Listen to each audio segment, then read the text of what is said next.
இறையேசுவில் மிகவும் பிரியமானவர்களே, போராட்டங்களே வாழ்க்கை. போராட்டங்களை சந்தித்தால் வெற்றிகள் வசப்படும் என்று இயேசு இன்று நமக்கு சொல்லித் தருகிறார். பயந்து ஒதுங்காதே. போராட்டங்கள் இல்லை என்றால் வெற்றிகள் வசப்படாது என்பதைத்தான் இன்றைய நற்செய்தியிலே இயேசு திட்டவட்டமாய் கூறுகிறார். இதனோடு நமது தமிழக சூழலை வைத்து பார்ப்போம். தமிழகத்திலே அடிக்கடி போராட்டங்கள், மக்களுடைய உரிமைகளை மீட்டெடுக்க போராட்டங்கள் நடந்து கொண்டே இருக்கின்றன. நாம் தேர்ந்தெடுத்த மக்கள் பிரதிநிதிகளிடம் நம்முடைய உரிமைகளை மீட்டெடுக்க போராட வேண்டியிருக்கிறது. நம்மையும் விற்று, நம் வளங்களையும் விற்று அவர்கள் எப்படியாவது தங்களையும் தங்கள் குடும்பத்தையும் தங்கள் கட்சியையும் இன்னும் அதிகமாய் பெருக்கிக் கொள்ளலாம் என்று சுயநல நோக்கில் செயல்படுகிற இந்த மக்கள் தலைவர்களை எதிர்த்தும் நாம் போராட வேண்டியிருக்கிறது. போராட்டங்கள் எப்பொழுதுமே மிகவும் கடுமையானவையாய்தான் இருக்கின்றன. எத்தனையோ போராட்டங்களை சந்தித்த தமிழகம் இப்பொழுது புதிய புதிய பல போராட்டங்களை சந்தித்து கொண்டே இருக்கிறது. ஏனென்றால் மத்திய அரசு தமிழகத்தை குறிவைத்து தாக்குகிறது என்பது நாம் கண்கூடாய் காண்கிற உண்மை.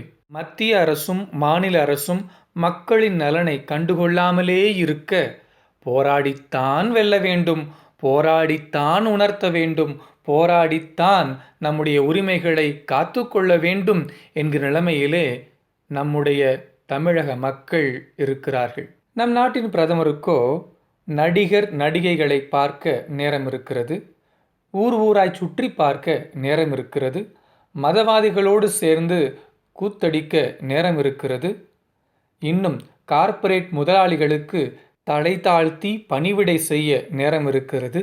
ஆனால் மக்களின் பிரச்சனைகளில், மக்களின் போராட்டங்களில், மக்களின் தேவைகளில் அவர்களை சந்திக்க நேரமில்லை.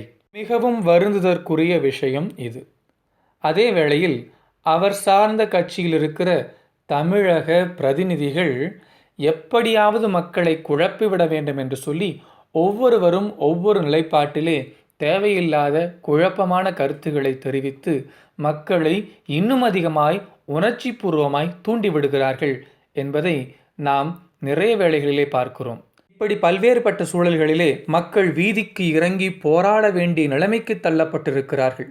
பாருங்களேன் இந்த தனி மனிதனின் போராட்டத்தை. நான் மிகவும் விரும்பி ரசித்த இந்த திரைப்படம் ஜோக்கர். அழுத்தமா நோட் பண்ணிக்கோங்க. ஆனா இதுல உள்நாட்டு வெளிநாட்டு சதிகள் இருக்கு, பல பெருங்கைகள் இருக்குன்னு பேசிக்கிறாங்களே பாஸ். டெல்லி சாமி டெல்லி சாமி கை கூட இருக்கு. எதுக்கு இந்த சதி ஜி? நான் நூடுல்ஸ் தடை பண்ணது சைனாக்காரனுக்கு பிடிக்கல, கூல்ட்ரிங்க்ஸ் தடை பண்ணது அமெரிக்காரனுக்கு பிடிக்கல, ஹெலிகாப்டர் பார்த்து கும்பிட வேணாம்னு சொன்னது அமைச்சர்களுக்கு பிடிக்கல, அரை நாள் உண்ணாவிரத்துக்காக ஏர் கூலர் எடுத்துட்டு போக வேணாம்னு சொன்னது எதிர்கட்சி தலைவருக்கு பிடிக்கல, வாரிசு அரசியலுக்கு தடை, கூட்டணி தாவலுக்கு தடை, நாக்க துருத்தலுக்கு தடை, காலேஜ் கட்டுறதுக்கு தடை, சொத்து குவிப்புக்கு தடை, சாதி கட்சி மாநாட்டுக்கு தடை, குண்டலினி சாமிக்கு தடை, போக்கர் சாமிக்கு தடை. இந்த தாக்குதலுக்கு பின்னாடி இத்தனை காரணங்கள் இருந்தாலும் பிரசிடென்ட் புரட்சியை யாராலும் தடுக்க முடியாதாமா? ஏன் நகை கடைக்காரெல்லாம் புரட்சி பண்ற நாட்டுல ஜனாதிபதி பண்ணக்கூடாதா? பகத்சிங் அவுத்து விட்டுரும் பாத்துக்க. சரி, இப்ப ரெண்டு பேரும் உங்களை சந்திக்க வராங்க, நயன்தாரா ஓமா. யாரு சந்திப்பீங்க? இசை. இவர் எந்த பத்திரிகை நோட் பண்ணுங்க, அதை தடை பண்ணணும் முதல்ல.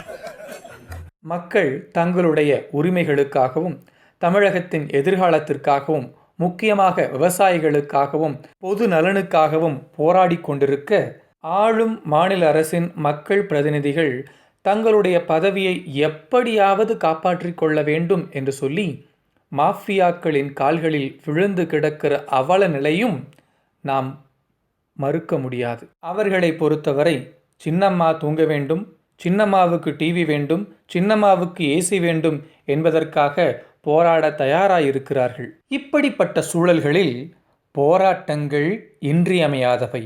போராட்டங்களின்றி வெற்றிகள் இல்லை. ஆனால் போராட்டங்கள் கடுமையானதுதான்.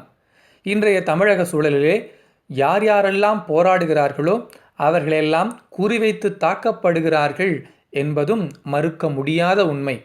ஆனால் போராட்டங்கள் இன்றியமையாதவை. போராட்டங்களின் வழியாகத்தான் நம்முடைய உரிமைகளை மீட்டெடுக்க முடிகிறது. ஹைட்ரோ கார்பன் திட்டம் நெடுவாசலிலும் அதை சுற்றியுள்ள பல கிராமங்களிலும் 2006 முதல் கொண்டே எதிர்க்கப்பட்ட ஒரு விஷயம். ஆனால் இப்பொழுது எப்படியாவது அதை அமல்படுத்திவிட வேண்டும் என்று மத்திய அரசு துடிக்கிறது, மாநில அரசு நடிக்கிறது. அதோடு கூடங்குளம் அணு உலைகள், இன்னும் நியூட்ரினோ திட்டம், இப்பொழுது சமீபத்திலே நம்முடைய மெரினாவிலே கொட்டிய எண்ணெய் கழிவுகள், தாமிரபரணி தண்ணீரை கார்ப்பரேட்டுகளுக்கும் பெப்சி கொக்கோகோலாவிற்கும் தாரை வார்த்த திட்டம் என எல்லாமே மக்களுக்கு எதிராக இருக்க, எப்படியாவது இவர்களிடம், நாம் தேர்ந்தெடுத்த இந்த அரசியல்வாதிகளிடமிருந்து நம்மையே நாம் காப்பாற்றிக் கொள்ள போராடத்தான் வேண்டியிருக்கிறது. இன்றைக்கு இயேசு அதைத்தான் நமக்கு சொல்லுகிறார். போராட்டத்தின் வழியாய்த்தான் வெற்றி. ஒதுங்கினால் ஜெயிக்க முடியாது, எதிர்த்து நின்றால் துணிந்து வெல்வோம் என்பதை அருமையாய் சொல்லித் தருகிறார். சோதனைகள் வருகிற பொழுது, போராட்டங்கள் வருகிற பொழுது ஒதுங்கி போகிறவர்கள் எப்பொழுதுமே வெற்றியை சொந்தமாக்குவதில்லை. சோதனைகளை, போராட்டங்களை, சவால்களை துணிச்சலாய் எதிர்கொள்கிறவர்கள் சாதிக்கிறார்கள். உண்மையில் தங்கள் உரிமைகளை மீட்டெடுக்கிறார்கள். எதிர்காலத்திற்கு புதியதொரு வழி படைக்கிறார்கள் என்கிற ஒரு அருமையான விஷயத்தை இன்று நமக்கு இயேசு உணர்த்துகிறார். நாம் யாருக்காக போராடுகிறோமோ அவர்களே நம்மை கோமாளிகளாகவும் எளித்தவாயர்களாகவும் பார்க்கிற பொழுதுதான் வேதனையாயிருக்கிறது. ரொம்ப கொடுமை என்னன்னா, நாம யாருக்காக போராடுறோமோ, யாருக்காக செத்து போறோமோ அவங்களே நம்மளை காமெடியனா பார்க்கறது தான் சார். தசனை இப்படித்தான், தீயதுக்கு பின்னாடி போகும், கெட்டவனை ஜெயிக்க வைக்கும், அபத்தங்களை கொண்டாடும். அதுக்காக நாமளும் பவருக்கும் பவுசுக்கும் அடிமையாக முடியுமா? அதுக்கு பியத்தின்னு பிழைக்கலாம். பஜார் பக்கம் லாட்ஜ் எடுத்து பிராத்தல் பண்ணலாம். அதுக்கா நாம வந்தோம்? அவனை எல்லாரும் பைத்தியங்கிறாங்க. அட லூசுங்களா, சாதி மதம் அரசியல்னு எல்லாத்தையும் வச்சு அடிச்சு திங்கிறான். சக மனுஷன்னு பார்க்காம சுயநலத்தால சுரண்டி பிழைக்கிறான். அதிகாரத்தையும் பணத்தையும் வச்சு கழுத்து அறுத்து போடுறான். இயற்கையை கூறு போட்டு விற்கிறான். மரம் வைக்கிறவனை பார்த்து சிரிக்கிறான். மணல் அல்றவனை பார்த்து கும்பிடுறான். பெத்தவளையும் கட்டினவளையும் விற்கிற மாதிரி ஓட்ட விற்கிறான்.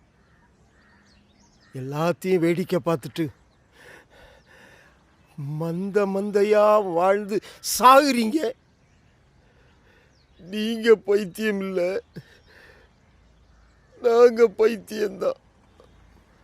சோதனைகளும் சவால்களும் போராட்டங்களும் வெற்றிக்கான வழிகள் என்பதை உணர்ந்து நாம் தயங்காமல் முன்னேறுவோம். தடையெல்லாம் வெல்லுவோம். நாம் வெல்லப் பிறந்தவர்கள் என்பதை காட்டுவோம்.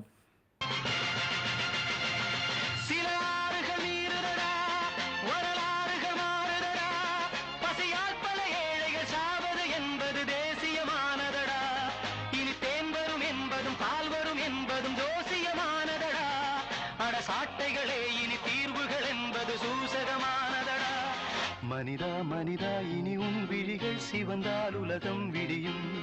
விழியில் வழியும் உதிரம் முழுதும் இனி உன் சரிதம் எழுதும். அசையும் கொடிகள் உயரும் உயரும், நிலவின் முதுகை உரசும். மனிதா மனிதா, இனி உன் விழிகள் சிவந்தால் உலகம் விடியும்.